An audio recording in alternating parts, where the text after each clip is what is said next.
sightseers, me, Mabel, and the Scientific are out exploring, and you'll never guess where we ended up. The Twin Cities, home of Mary Tyler Moore. We are on our second annual Girls Only Glamping trip, and given how close we are camping to the Twin Cities, I thought it'd only be natural to go scope it out. It's just so beautiful. You know, I mean, I'm not a huge city fan, but it is a very beautiful skyline.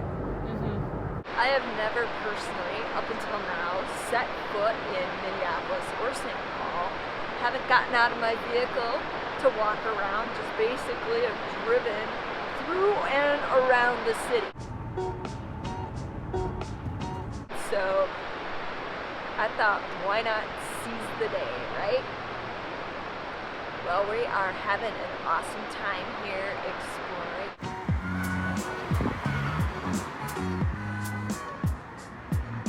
And I am certain you're going to enjoy this little video that we got going for you. And oh, by the way, there happens to be several waterfalls up here in the Twin Cities. And you know me, lover of waterfalls, we gotta scope them out. Join us, shall you? A sign for Heritage Trail, and somebody left a little message as a reminder to slow down.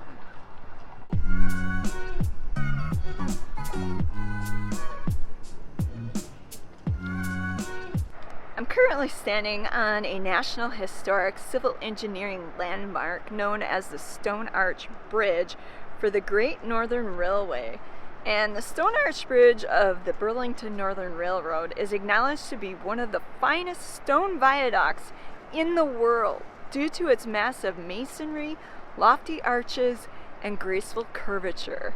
It was constructed during the 1800s, the late 1800s, from 1882 to 1883. It took a whole year to construct it, and it was designated as a historical landmark in 1974.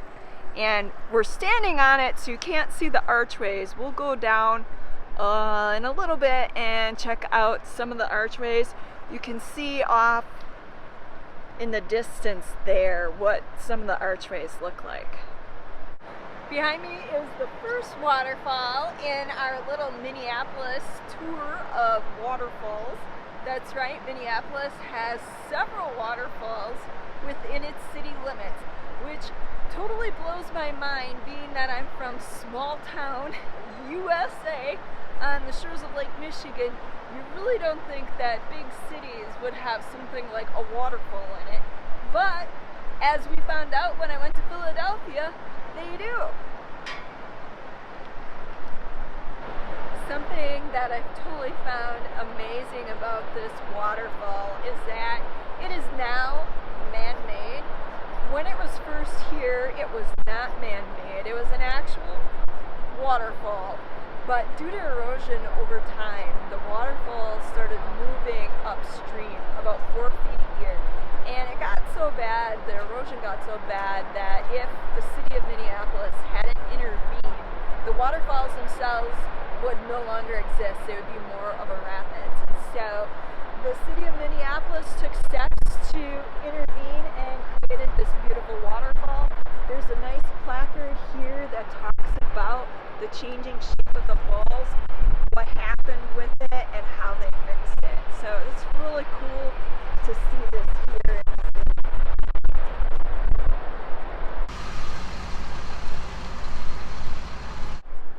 If you're an urban explorer, Minneapolis is filled with really interesting abandoned buildings and old tunnels under the city. Here you can see the remains of the gold medal flour manufacturing plant. At one point, this place was manufacturing flour products for gold medal, and then that changed. On one fateful day, there was a series of explosions and the plant blew up, and this is what you have left of it. If you look over here, you can see that they've converted a good portion of it into a museum called the Mill City Museum. You can go in and learn all about the history of Minneapolis and the flour making business. And then, of course, over here are the remains of another manufacturing company called North Star Blankets, which they've converted into some really bourgeoisie apartments. But really cool. Unfortunately, while we're here in Minneapolis, we're not going to be doing much urban exploring other than sightseeing. Here's another look of some of the abandoned remains from that flour industry. Unfortunately, as you can see, they've got it gated off so you can't access it, but we're going to take a walk down there and get a better look up close. If you look over here, you can see overhead Pillsbury's Best Flour, evidence that Minneapolis was once a booming flour industry. Well, all this sightseeing has gotten us thirsty. We're checking out the Bee Sweet Cream food truck here on the side of the street in Minneapolis, and we've ordered the guava passion fruit drink. Sounds awesome. Can't wait to try it out.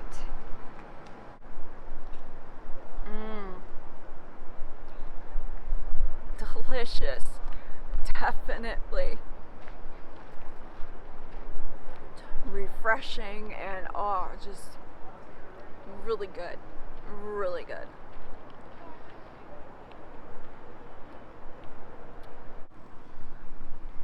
Abandoned remains from one of the old flour mills that used to stand here.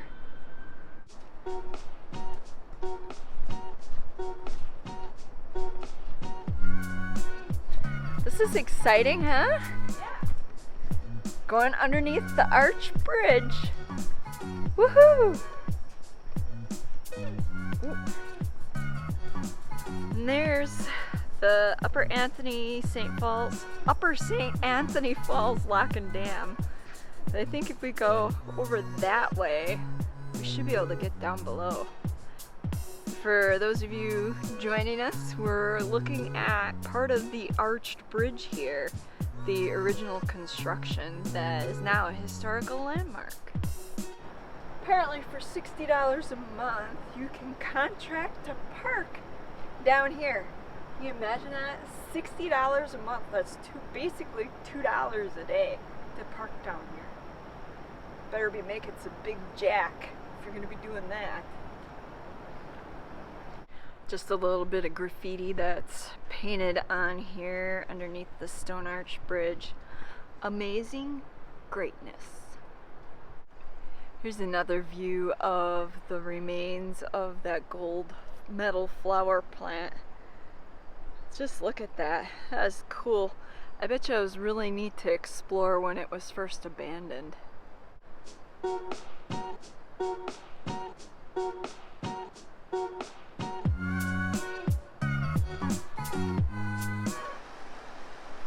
What's kind of interesting is that there's this natural waterfall here flowing over the edge of the stone. Not probably intended, just where runoff happens to come down. And then you can see like the archways that lead down into like the canal system underneath the city. And then over here you can hear the rushing of water. There's more water flowing through there. And then of course the arched part of the arched bridge here that's flowing.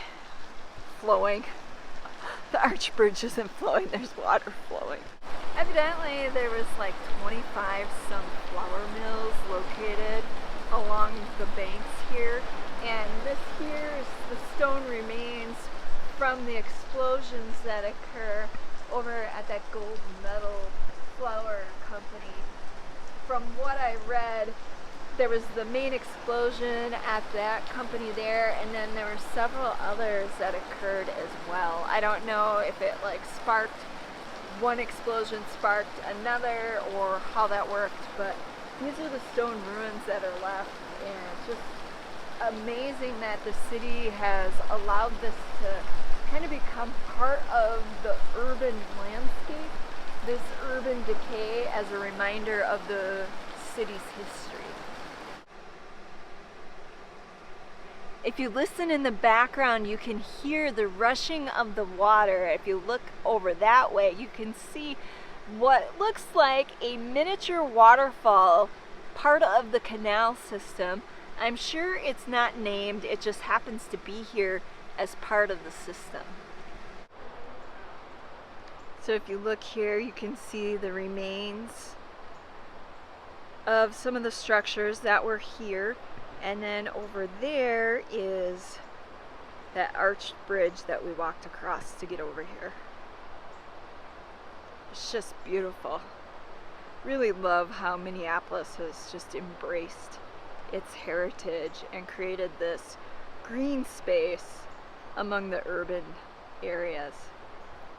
As I mentioned before, Minneapolis is like an urban explorer's dream with some of the hidden tunnels and canals underneath the city. And as you can see here, this entrance is locked closed. But I suspect at one point there were urban explorers that have breached the system here and have seen inside the historical remnants of what's there.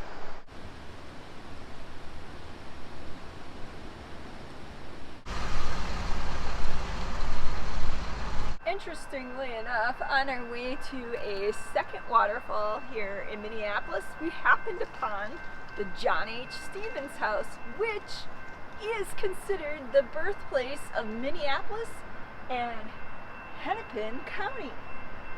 And there's the house.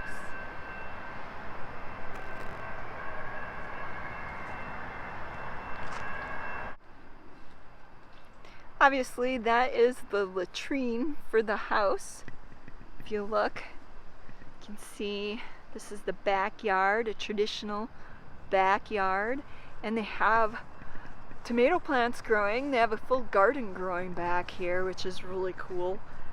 Apparently they do where you can take a tour of the house. It just happens that we're here too late in the day to get inside.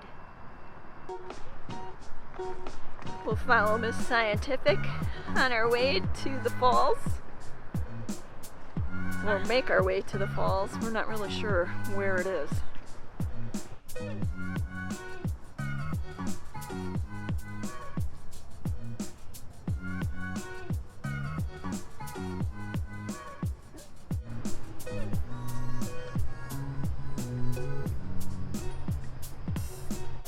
One thing I noticed about Minneapolis is all the interesting pieces of art that you see out. If you look over this way, you can see an artist's head rendition in the background. We must be getting close to the falls. I can hear it. I can't see it.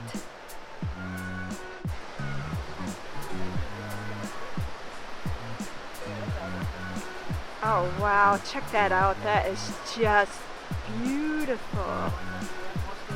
It's amazing to me that such beautiful outdoor spaces exist in the middle of a city. It's just crazy. Wow.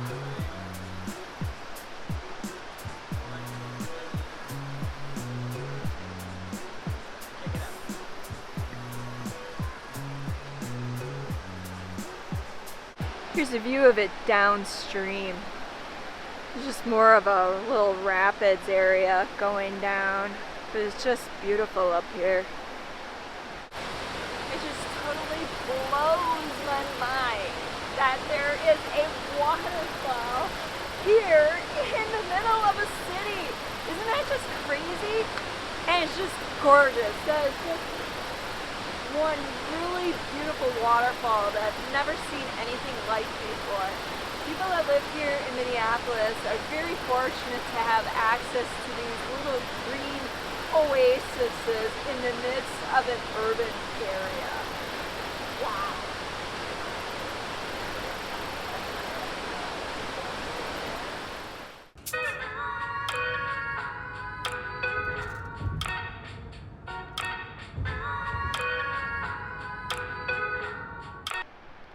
all you gearheads and tech enthusiasts, you might find this chunk of metal interesting. This is one of the 4 turbines that the Ford Motor Company installed in 1924 at the hydroelectric plant that was located below this lookout. And we'll quick pan to that so you can see what I'm talking about. This thing weighs in at 15 tons, and when it was installed had a rotation speed of 100 RPMs or 4,500 horse.